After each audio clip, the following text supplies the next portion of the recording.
This is Ham College, episode 34 for October 31st, 2017. Ham College is brought to you by ICOM. Looking for the perfect gift to put under the tree this holiday season? Check out ICOM's line of D-Star radios. And by hamstudy.org, a great way to study for your next license exam.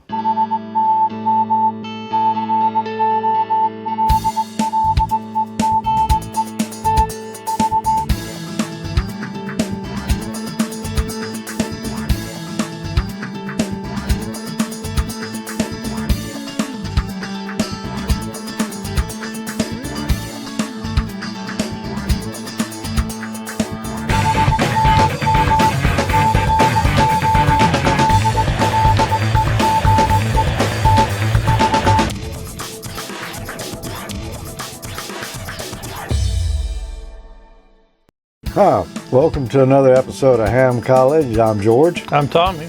And you thought I was going to do it, I did. I was waiting for it. I knew you were. They probably were too. Yeah, we're going to save it. We'll use it next time. Okay. Tonight we're going to be covering, well, obviously some things we haven't covered before, since we try to do that every episode. What are we going to be talking about tonight? We're going to be talking about VE testing. Volunteer examiners? Yeah. And I think for the electronics, I believe it is reactance. Yep, I think you're right. You may hear some buzzing going on with that. There could be a little bit. There could be. We'll just have to see. And I think there's a few more questions of various types in there as well tonight. It's kind of a mixed bag. What did we talk about last month? Well, you know what? That's a real good question. We talked about inductors, I believe, if I remember right. We did talk about inductors.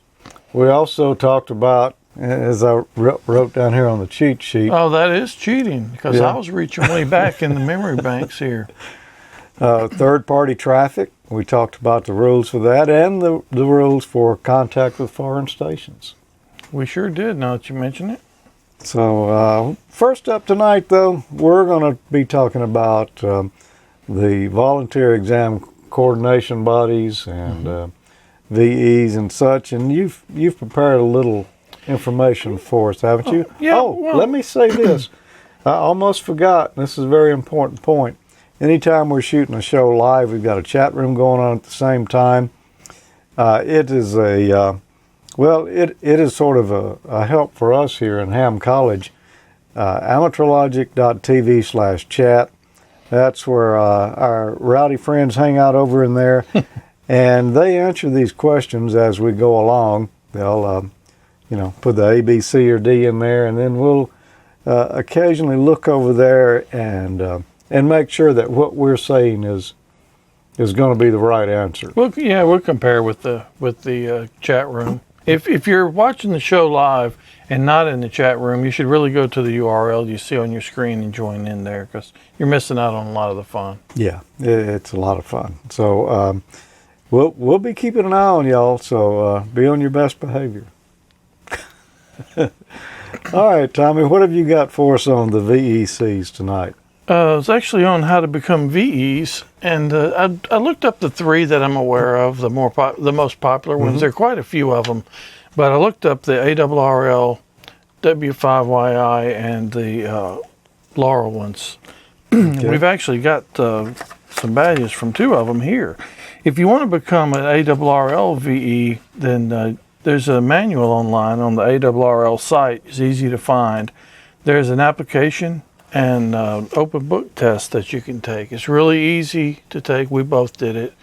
And mail your forms in, and in 3 to 4 weeks you'll get a nice card in the mail, laminated, kind of like this. Looks exactly like that. Yeah, there you go. So, and mine has already gone through and expired, and I had to have it renewed, so there's a sticker that they give you to put on the bottom. Mine's in the same state. It has a sticker on it now too. Yeah. And you can, if you want to do that, ARRL.org. Everything you need to know right there. Become-N-ARRL-VE. Yep. And the next one I looked up was W5YI. Wasn't quite as much information on the site there. They had a link. They did, but when I looked it up, the link was broken. And anyway, but there is a application that you can fill out online. I'm assuming they'll probably fix that, sometime soon. So the information's on there. W5yi.org. And then the other one that we're familiar with, at least because we both had the certificate from there, is Laurel. And that's at laurelvec.com. If you're interested in becoming a Laurel VE, then you need to contact the team leader of the team that you'd like to work with, and they can get you accredited. All VE teams that would like to join the Laurel VE should contact the appropriate regional coordinator, and you can find those guys at the link there on your screen right now. laurelvec.com. Yeah, so it's really easy, and it's a lot of fun to go work those tests, and I like to call it making new hams, and kind of that's what you're doing. Yeah, because before we had the VEC program, or the VE program, however you want to call it, you had to take the test with the FCC, and if you lived in New Orleans or somewhere where they had an FCC office, might be several times a year there that you could take it. I don't know how often they gave it, but like here in Mississippi, they didn't give the test all that often, and a lot of time it meant a pretty good road trip to go find some place. Or waiting 6 months, so... there's quite a schedule of, like I say, there are a bunch of others other than these three. I forget the exact number, but there are a lot. But someone is going to be giving a test somewhere in a reasonable area to you, sometime in the very near future. I know in Jackson here they typically give them about once a month. Is it? Yeah, I guess it is probably that often. There's a couple of different organizations too, I think, maybe that do that, a couple of the clubs. I know one does. Become a VE if you're at least a general. You should consider doing it, especially if you're an extra. If you've already passed your extra exam, what do we do now? Well, and that's exactly how we did it too, wasn't it? It's like now what are we going to do? Yeah. Hey, let's be VEs. So we went on and did that too, and I'm glad I did it. It's like I say, it's fun. I don't get to work quite as many sessions as I would like to because of the schedule, but I try to get in there when I can. Yeah, and they appreciate it whenever, because a lot of guys will be there at every session, but then you need other guys who can fill in when one of these guys has to be out. Right. So it just kind of helps spread the load around. So good stuff. Well, let's get on into the questions for tonight. What do you think we're actually going to be talking about first up in the questions here? Well, maybe some of this, some VE stuff. I'm thinking because typically we do the electronic ones at the end. Yep. That's a good point. All right, well, I will ask you this one then. Volunteer examiners are accredited by what organization? Is it A, the Federal Communications Commission? B, the Universal Licensing System? C, a volunteer examiner coordinator? Or D, the Wireless Telecommunications Bureau? What do you think? Volunteer examiners are accredited by what organization? Examiners. So the next level up from examiner is the VEC. He's the guy that coordinates all of that stuff. Or that's actually like ARRL or Laurel or whoever would be. Yeah, and I guess go ahead. Yeah. So it's not the Wireless Telecommunications Bureau or the Universal Licensing System. So to me, that would be either the Volunteer Examiner Coordinator or the FCC, and the FCC doesn't directly do this stuff. That's doned out to the VEC. So the only possible answer to me is C, the Volunteer Examiner Coordinator. I'll agree with you, as did everyone in the chat room. So you got that one. Oh, fist bump tonight, huh? Yep. All right. Fist bump. Get the night started out. That's a good way to get going. Okay. Well, I know It we've wasn't a buzzer for right off the bat. at It least it kind of wasn't. sets a nasty tone for the rest of the Yeah. show. Well, let's see if I can escape the buzzer on this next one here. Okay. Which of the following must a person have before they can be an administering VE for a technician class license examination? A. Notification to the FCC that you want to give an examination. B. Receipt of a CSCE for general class. C. Possession of a properly obtained telegraphy license. Or telegraphy. Yeah, that too. That's how some people say it. Either one of those are just fine. Well, if that's the answer. Or D. An FCC general class or higher license and VEC accreditation. Well, this one's pretty easy, Tommy. I think I'll get it right. I think so. I don't think I can just notify the FCC that I want to give an examination, and that would qualify me. So I don't think it's A. Receipt of a CSCE for general class. That means you've got a certificate of successful completion of an element. For general class, you don't have your general class ticket, but you got a certificate that says you did. You think maybe that could be it. Let's go on, though. C, possession of a properly obtained telegraphy license. No, why would you need to know Morse code in order to give a... So you're saying exam telegraphy anymore. or telegraphy is Either not? one. I don't think either one's required. Okay. I'm not even sure you can get a license anymore. I don't know Yeah. if they have telegraph licenses anymore. I would kind of doubt it, but I Yeah. don't know.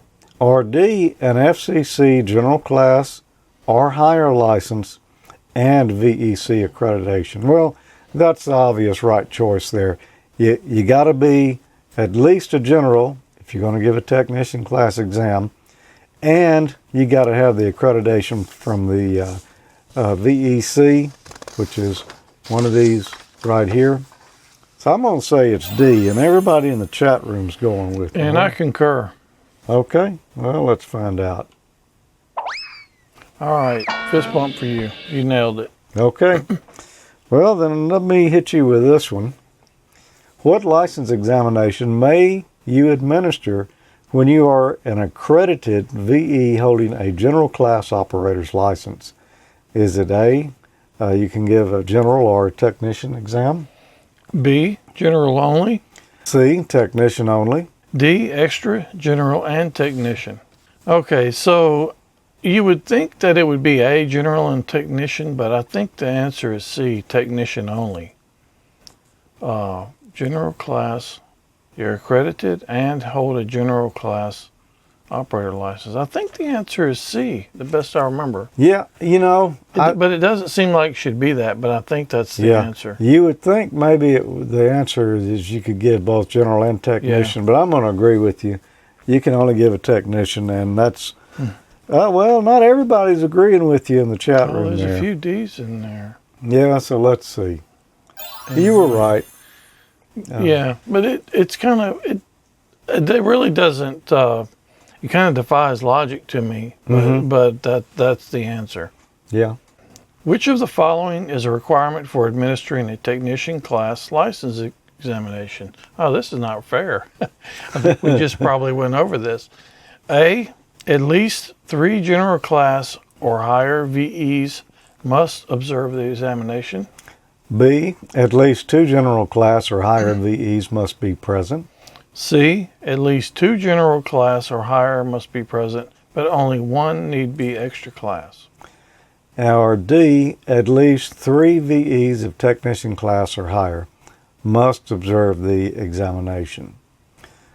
Well, let's see. If you're going to be administering technician class license exam, I think it's A. At least 3 general class or higher VEs must observe the examination. I know anytime we've done licensing test, we've helped out a local VEC that they had to have at least 3 generals for a technician. So I know it's not B, 2 generals, and I know it's not C, 2 generals or higher, and an extra. 2 general and an extra. Yeah, and D, at least 3 VEs of technician class. You can't even get the VE certification if you're a technician. So, yeah, it's going to be A, and just about everyone got that right over in the chat room as well. Yeah, and C would be totally acceptable, but that's not a requirement. No. No. Okay, well, let me see if I can pull a hard one out of my hat here for you. What is the minimum age, and I think maybe I did. What is the minimum age that one must be to qualify as an accredited volunteer examiner? Is it 12 years? B, 18 years. C, 21 years? Or D, there is no age limit. Yeah, I think I remember this one as B, 18 years. And there's no rhyme or reason to it. But I think it's 18. It's B. You think it's B? I think. Well, it may get buzzed. It is B. You lucked out. So 12 seemed kind of young, and I wouldn't think you'd have to get up to 21 years old. They're not serving alcohol in there. No, that we know of. They don't here. Which of the following criteria must be met for a non-U.S. citizen to be an accredited volunteer examiner? A, the person must be a resident of the U.S. for a minimum of 5 years. B, the person must hold an FCC granted amateur radio license of general class or above. C, the person's home citizenship must be in ITU Region 2. Or D, none of these choices is correct. A non-U.S. citizen cannot be a volunteer examiner. B. I think we're right. And most everybody in the chat room is saying that. Well, if you read it, it's the only one that really makes sense. Well, you could maybe think a non-U.S. citizen cannot be a volunteer examiner. Seems kind of plausible. Yeah. But I think the other one outweighs it. Yeah. Well, if you can get a license, then you should be able to give the test. Yeah. In my mind. Yeah. Apparently, others Apparently as well. you can. Why don't we take a quick break? Okay. And come back and pick up, because we've got a lot more to go yet. Ring in the holidays with D-Star. Looking for the perfect gift to put under the tree this holiday season? Check out ICOM's line of D-Star radios. ICOM offers a variety of high-performance and innovative products. Unwrap ICOM's newest D-Star handheld portable this season.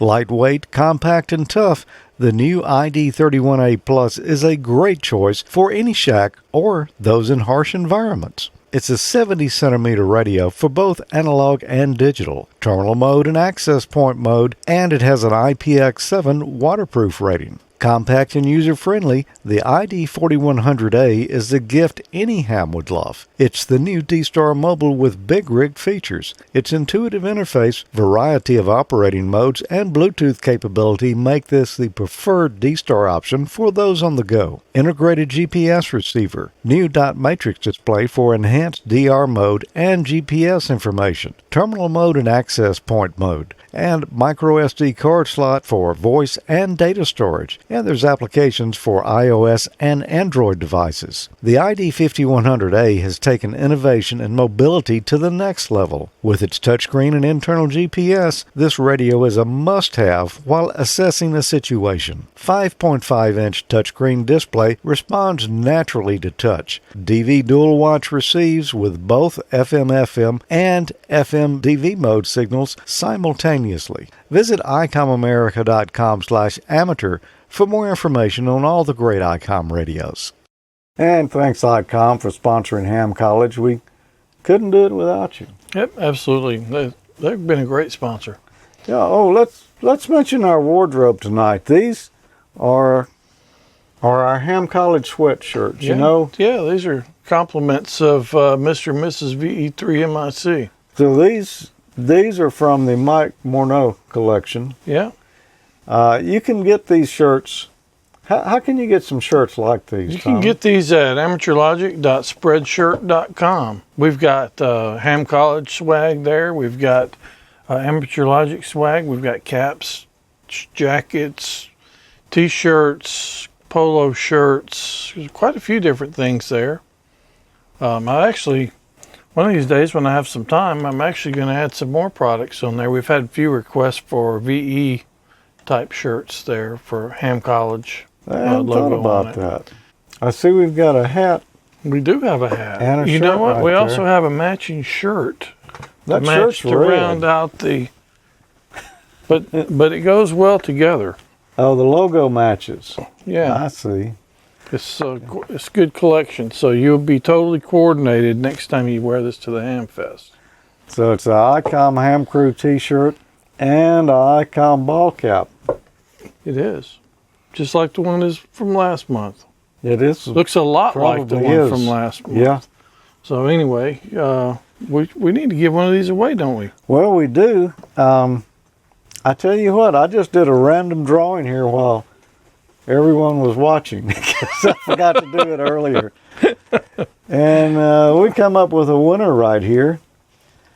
And it's from my friend, Alfred Britt, a.k.a. No Call Yet Alfred. No call yet, Alfred. Yeah, we see him in the chat room a lot. He said, please enter me into the drawing for the ICOM swag giveaway. Okay, No Call Alfred. He says he's waiting to take my test when the club gets its third VE in place. So we hoping that'll happen soon, Alfred. Yeah, I hope so. Yeah, I'd like to see you in there with a call sign by your name. Yeah, congratulations. And Tommy, if somebody wanted some of that swag there, how could they get it? Well, it's pretty easy to enter the contest to get this nice swag like this. All you got to do is send an email to hamcollege@AmateurLogic.TV, and you'll be in for the drawing. And you don't have to be a ham to win. All you've got to have is a name and an address to get it. So, and your information is safe when you send it to us. We don't use your email addresses for anything. It goes nowhere. As a matter of fact, they all get deleted at the end of the contest and start over fresh. Even ICOM doesn't get the list of addresses. They just get the one for the winner so they can contact them. Right, yeah. So we don't recycle any of that information or save it. All right, well, thanks for that, ICOM, and let's move on to our next and congrats step here. Congrats to the winner there. Which of the following is true concerning access to frequencies in non-emergency situations? A, nets always have priority. B, QSOs in progress always have priority. C, except during FCC declared emergencies, no one has priority access to frequencies. Or D, contest operations must always yield to non-contest use of frequencies. Well, I know there's several in there that a lot of people would like to be true, but Yeah. which do you think is? Well, I think the answer, let's see, nets always have priority. That's not true. QSOs in progress. No, I think the answer is going to be C. Except during FCC declared emergencies, no one has priority access to frequencies. So there are no designated. This is my frequency at this time type thing. Period. So the answer is going to be C. Okay. Well, some people think they are, but they're not. Yeah. Everybody's pretty much saying C over in the chat room. I'm going to agree with you. Except during FCC declared emergencies, no one has priority access to frequencies. You would think B would be possibly, yeah. That's the courteous thing to do. If somebody's having a QSO there, Yeah. you should be courteous and let them finish. I like that last one, though. I know there's a lot of folks who wish that were true. Contest operations must always yield a non-contest use of frequencies. Oh, yeah. No, that's not true. No, it's not true, but yeah, I know some people think that would be very nice if it was. Yeah, some people don't like contesters. Mm-hmm. But, you know, that's just different areas of the hobby, you know. What is a practical way to avoid harmful interference on an apparently clear frequency before calling CQ on CW or phone? A. Send QRL on CW followed by your call sign, or if using phone, ask if the frequency is in use followed by your call sign. B. Listen for 2 minutes before calling CQ. C. Send the letter V in Morse code several times and listen for a response, or say test several times and listen for a response. You probably would get a response. Yeah. Or D. Send QSY on CW, or if using phone, announce the frequency is in use, and then give your call sign and listen for a response. Well, those are some misleading answers in that one right there. And some are quite comical. Yep. Let's start at the bottom there. D. Send QSY on CW, or if using phone, announce the frequency is in use. No, that's not what you do. QSY means that you're going to another frequency. So it doesn't mean you won't. It's not going to be in use anymore. Yeah. So. Not by you. Yeah. And you don't just jump on a frequency and say it's in use. You know. So no, that's not it.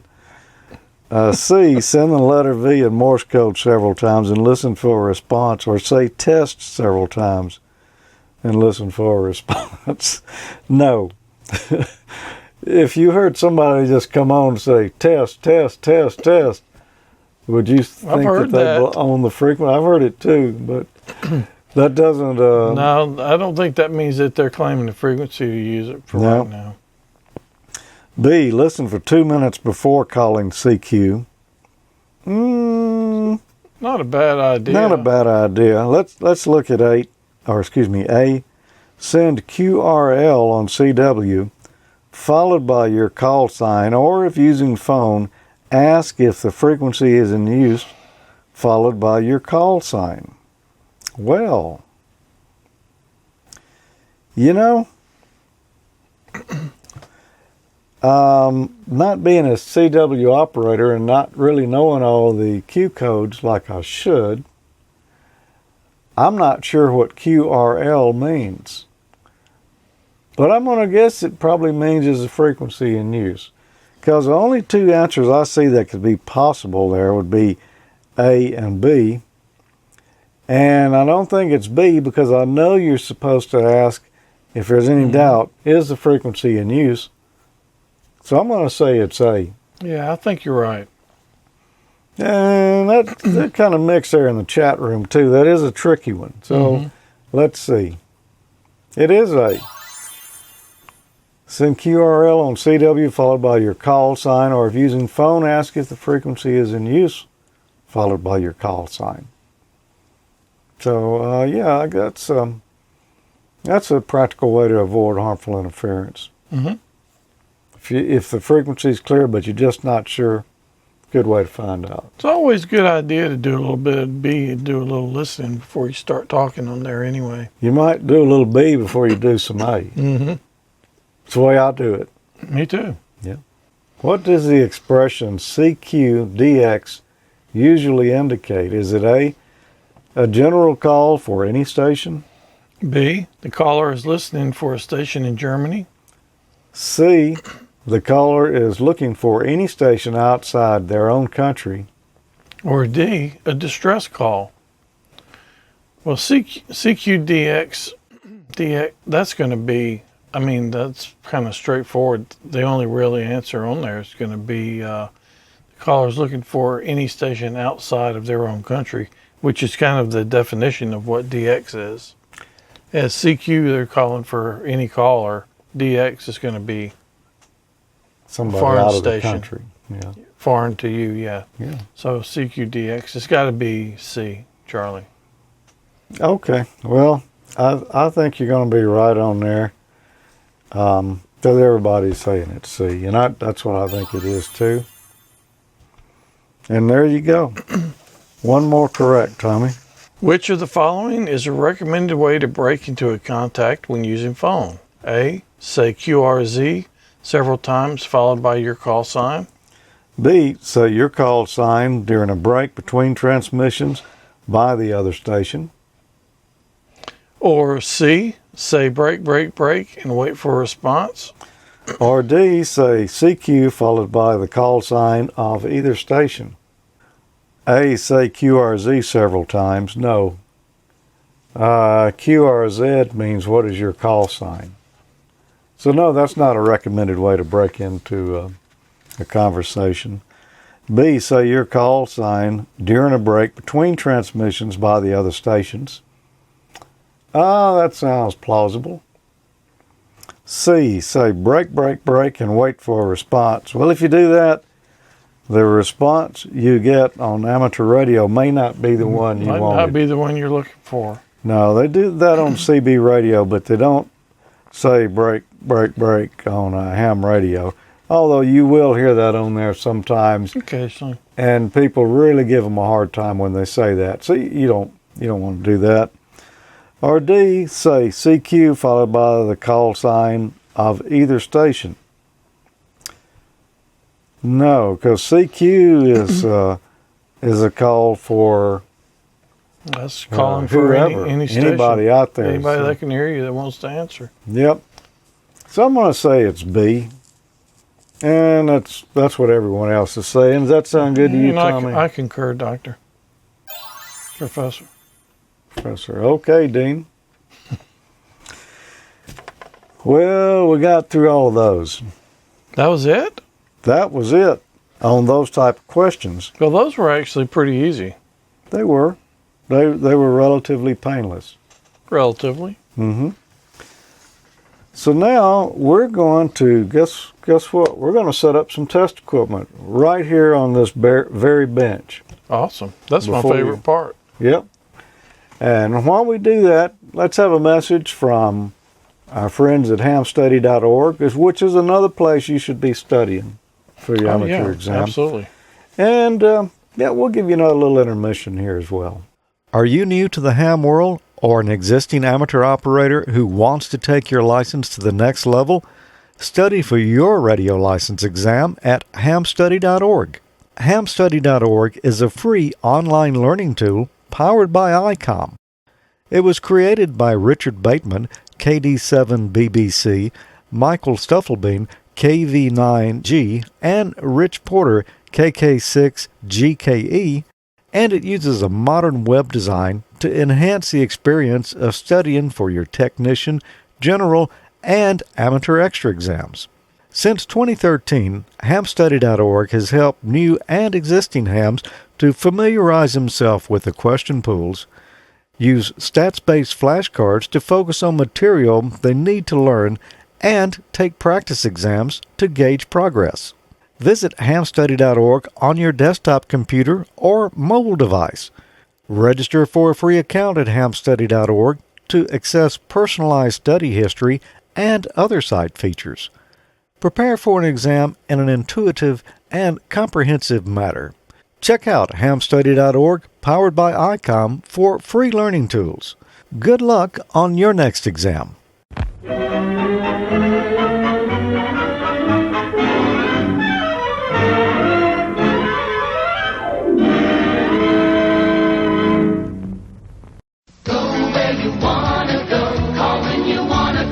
Get the lowest price ever at Radio Shack on the most powerful transportable cellular phone system. Just $7.99 when you sign up with Radio Shack's authorized cellular phone carrier. Go where you wanna go. There's nothing else to buy, and it's ready to go wherever you go. Call when you wanna call. Use in your car, or go portable and take it along. Radio Shack's complete transportable cellular phone system. Just $7.99 only at Radio Shack, the technology store.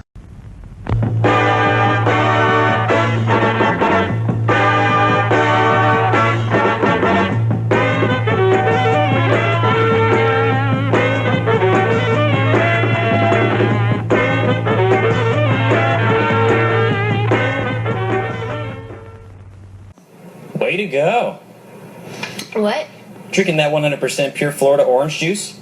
You know, foods like Florida orange juice as part of a balanced diet may help in the fight against heart disease. Plus, it's certified by the American Heart Association, and it contains the antioxidant vitamin C. Honestly, where do you get all your information? On the radio. The radio. Yeah, the ham radio. Get it? Ham. Sandwich.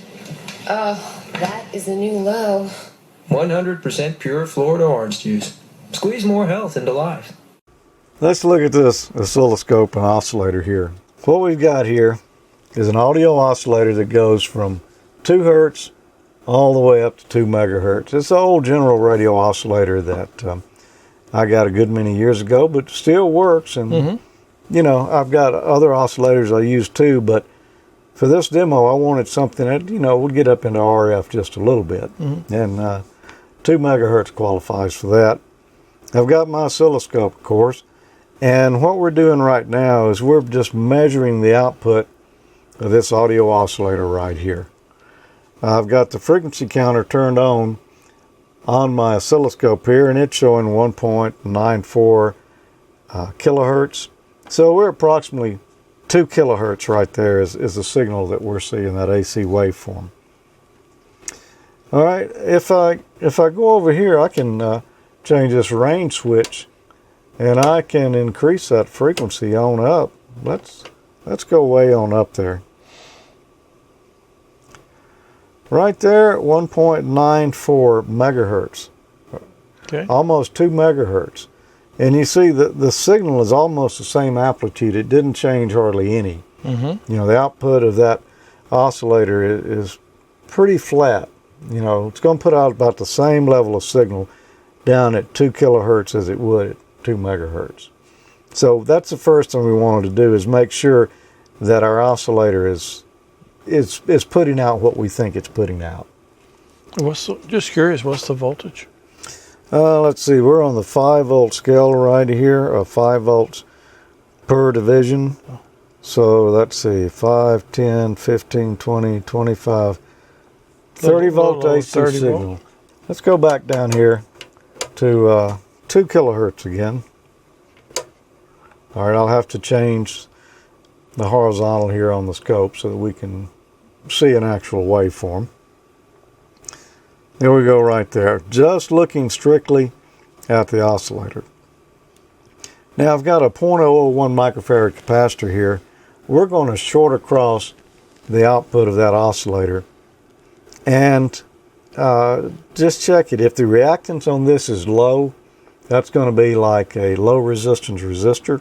If the reactance was high, it would be like a higher resistance resistor to AC frequencies. You know, the capacitor is really not going to affect DC. It won't even pass DC.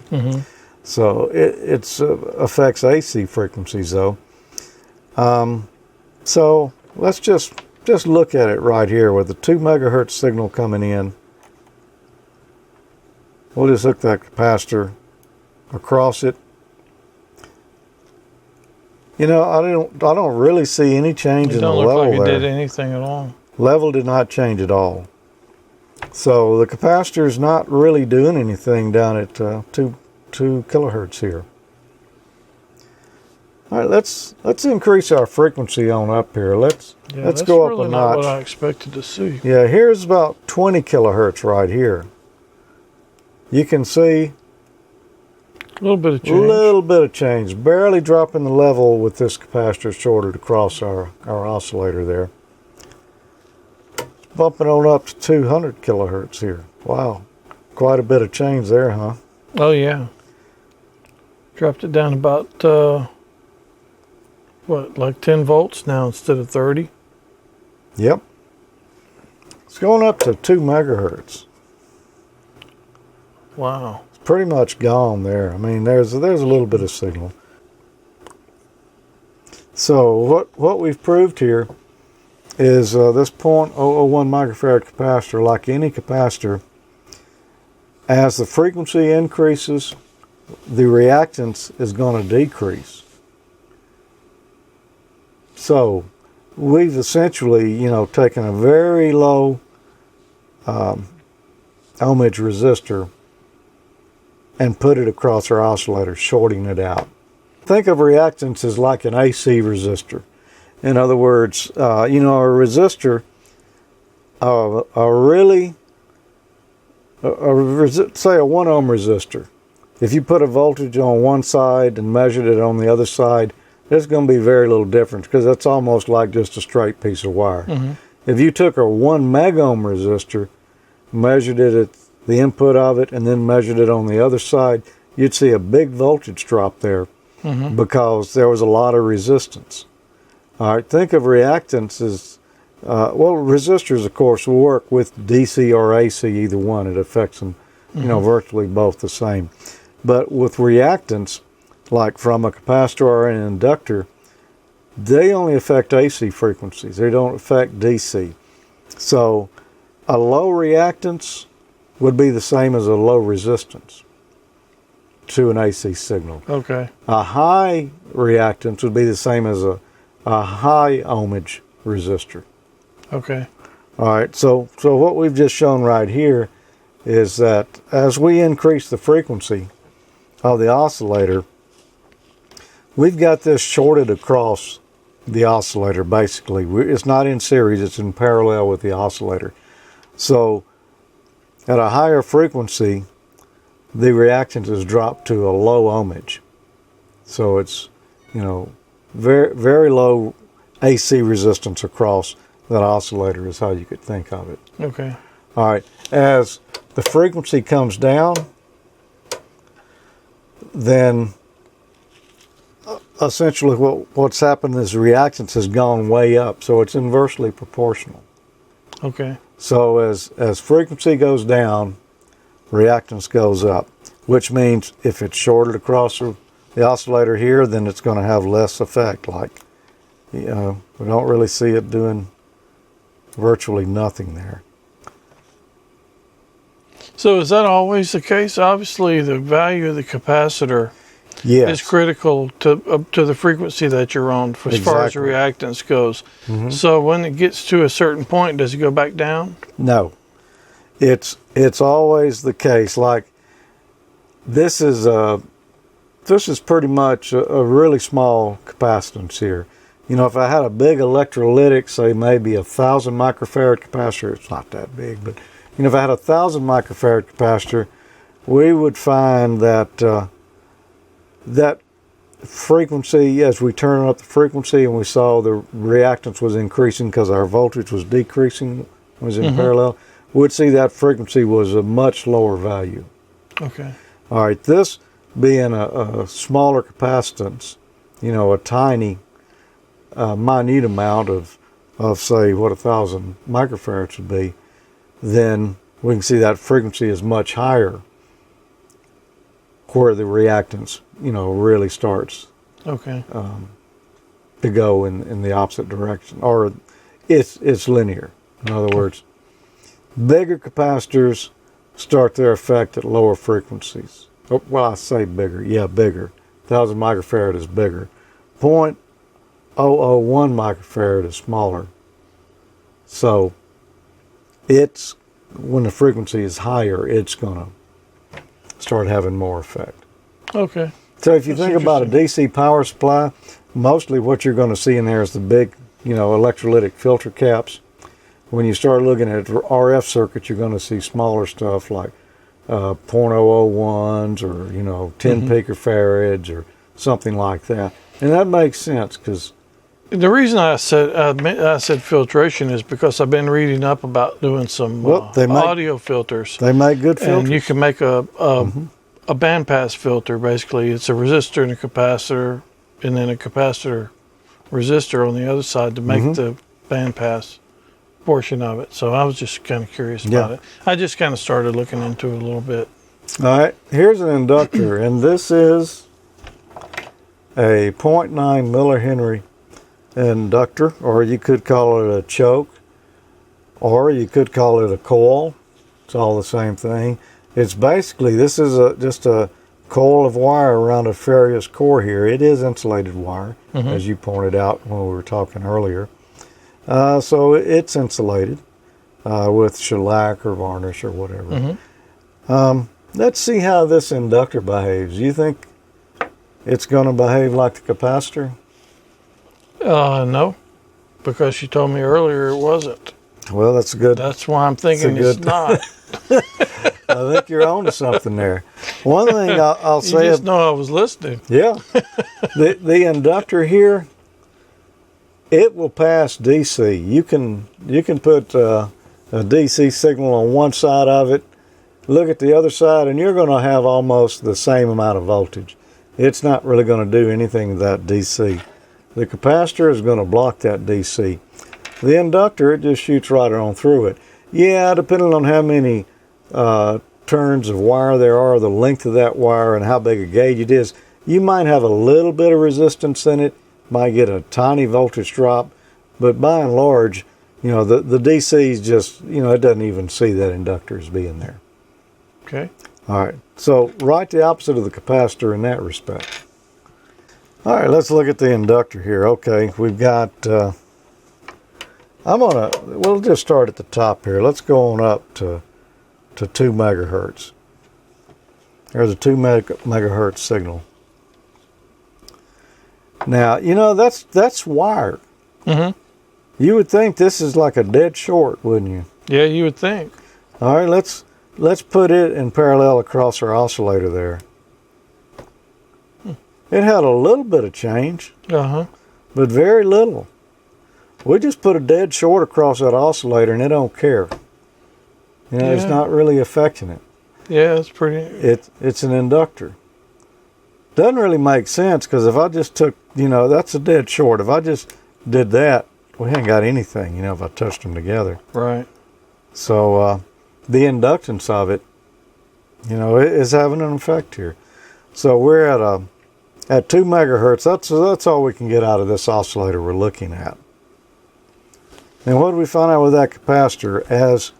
As we went up in frequency, reactance went down. Reactance went down, and so our signal did too, since, you know, it's hooked in parallel here. See what happens with our oscillator here. Let's go down. That is wow. Set it back here. That's 2 megahertz. Okay. No, that's 2 kilohertz. That's 2 kilohertz. Okay. All right, let's hook our inductor across it. Oh. Wow, it's almost just a tiny bit there now. Pretty much what we had the max on the other one. Yeah. So this thing's behaving right the opposite of the way the capacitor did. Sure is. So what this is telling us, here, you tell us what this is telling us. It's telling us that it's acting exactly opposite of the way the capacitor did. And how is that? The reactance is low. All right, as the frequency goes up, the reactance is going to increase instead of decrease as it did with the capacitor. Yep. I wasn't sleeping. No, you Although wouldn't. I thought about it. I thought I heard some snoring sounds there for a moment. But so we just learned something pretty valuable right there about reactance. We actually proved it out. You know, I've never sat down before last night and just took an oscillator and an oscilloscope and a capacitor and inductor and just played with them like that just to see. Stuff like that, learning about that is exactly why I bought mine, to learn more about it. You just, sometimes if you see that, it just makes a lot more sense to you. It does. So now, armed with that information, I'm expecting you'll make 100 on our next exam. Are you really? Well, I wouldn't bet my money on there, so we'll see. Okay. So let's decommission the test equipment here. You ready to move on to the next group of questions? I'm about as ready as I'm going to get. All right. Well, here you go. What is reactance? A, opposition to the flow of direct current caused by resistance. B, opposition to the flow of alternating current caused by capacitance or inductance. C, a property of ideal resistors in AC circuits. Or D, a large spark produced at switch contacts when the inductor is de-energized. It's not D, but that is cool to see. Yeah, that would be. Yeah. Okay, so with my newfound knowledge that I just acquired, Yeah. and we'll be the line of BS, I just kind of spread it out there. And we'll be getting your tuition invoice Okay. to you directly here. Yeah, just withdraw it from my checking account. Okay, I'm going to say that the answer is going to be B, opposition to the flow of alternating current caused by capacitance or inductance. And I'm pretty sure that's right because I just saw it with my own two eyes. Yeah, I don't know what else we can say about that. That is the answer. And as everybody in the chat room saw that with their own eyes. Well, they too. witnessed the whole event. Yeah. Every one of them said it was B. Well, And that's what we just learned. Reactance, what you're going to get with an inductor or a capacitor is it's going to oppose alternating current. So, cool stuff. yep. All right, next one here. You can ask me this one. I think I will. What unit is used to measure reactance? A, Farad. B, ohm, C, ampere. or D, Siemens, or Simon, however you want to pronounce it. Siemens. I don't know. Well, I just kind of gave a little hint in that last segment when I said you can think of, this reactance as an AC resistor. Mm-hmm. So I'm going to say it's ohms. It's B, because a Farad would be a capacitor. C, ampere, that would be current. D, Siemens or Siemens, that's not a measurement of reactance, it's ohms, it's B. And everybody got that. Nailed it. Okay. Of course, I would have expected you to. Well, I did some study. I did some homework. Oh, you did? Before class, yeah. Which of the following causes opposition to the flow of alternating current in an inductor? Is it A, conductance, B, reluctance, C, admittance? or D, reactance? What do you think? Conductance. The first three are actually kind of funny. The answers, Although they're real things. they are, real- but they don't have anything to do with this at all. No. So the answer is going to be D, reactance. Everybody else. Conductance, reluctance. Is it reluctance? No, No. I don't think so. No, it's reactance. D. All right. You nail that one.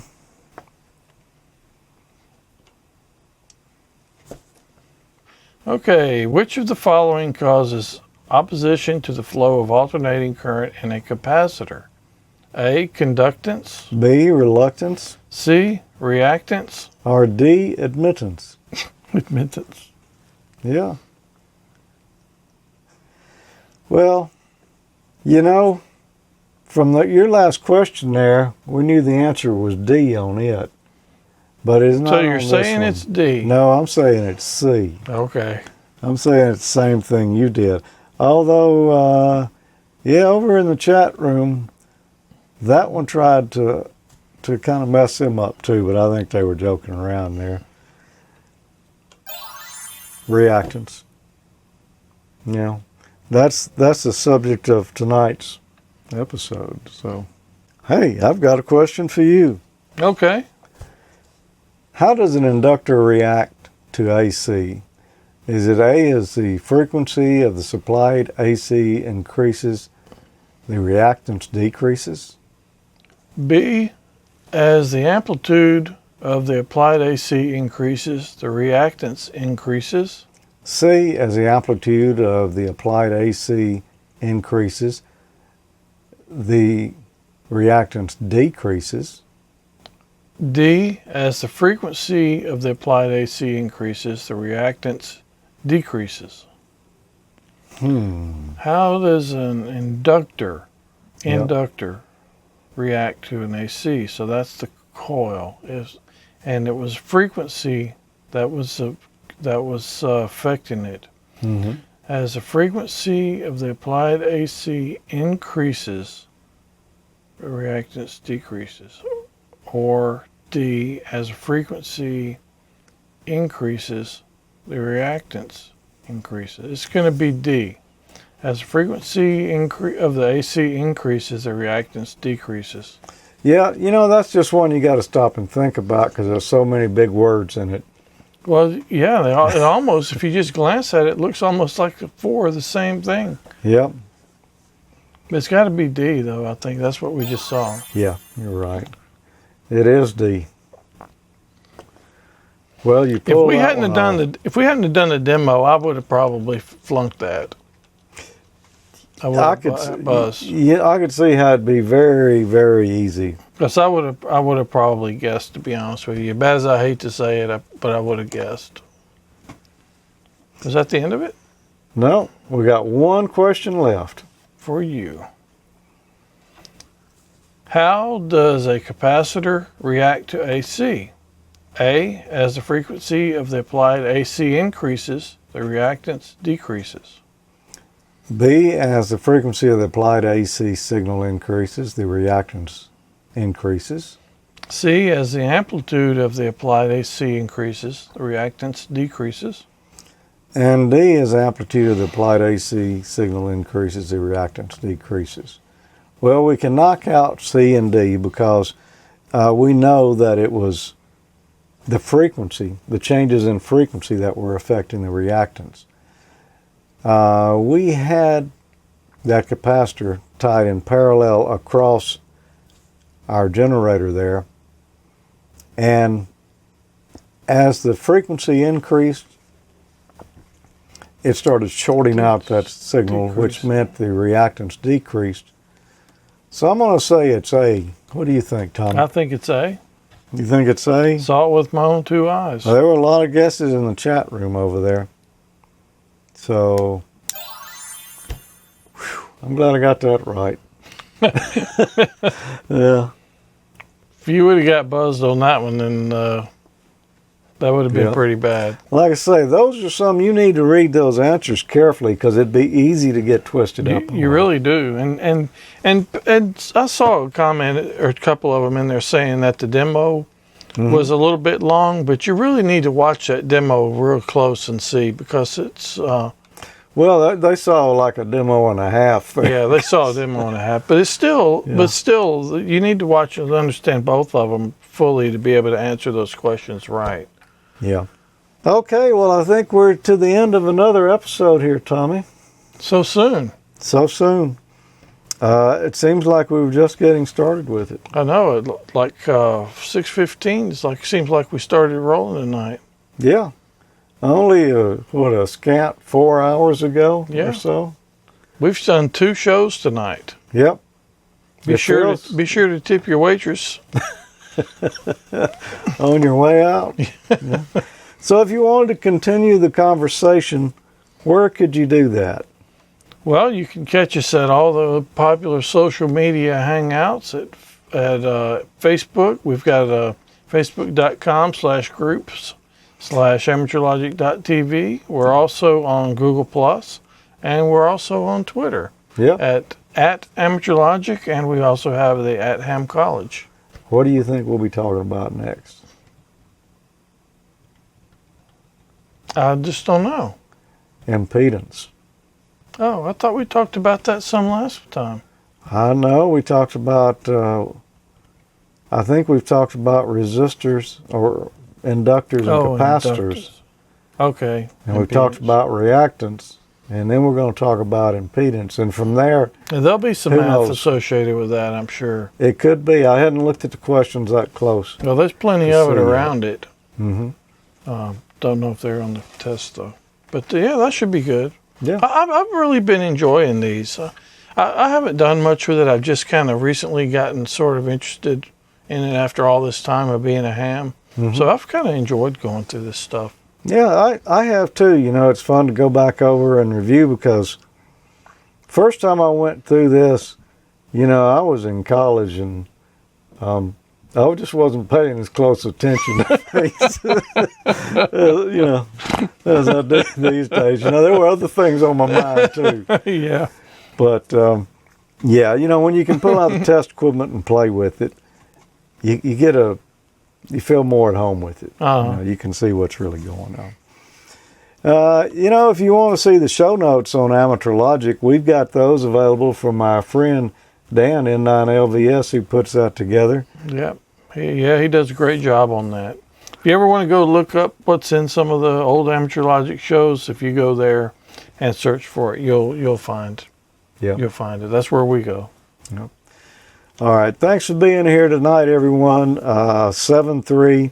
As Tommy said, tip your waitress on the way out. On the way out. It's okay to unfasten your seat belts now. Yep. And if you want to stick your hands or head out the window, feel free to do so. If you can as long get as it you're down. not driving.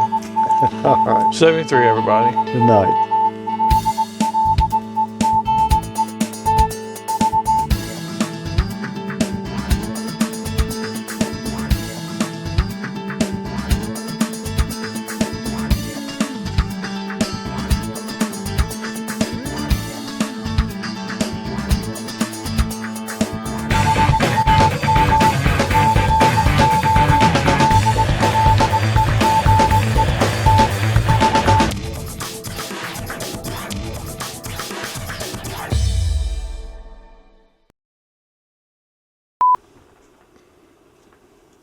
Here, let me do it where I'm not.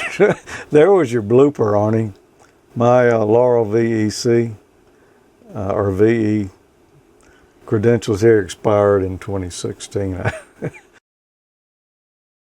Oh, I think I know this one. You do? I think I do. Well, I think But I it's know not it my too. turn to answer it. No, it's not, but I would be interested in knowing what your answer is. And if Well, I'd you go say through mine it. first, then I will be giving you the answer. Makes sense. It's yours to answer. I know what I think it is. You're trying to pull some trickery. I don't. Were you asking me that I wasn't paying attention? Are you serious? Yeah, it's your turn. It's my turn. Okay. And don't call me Shirley or Siri.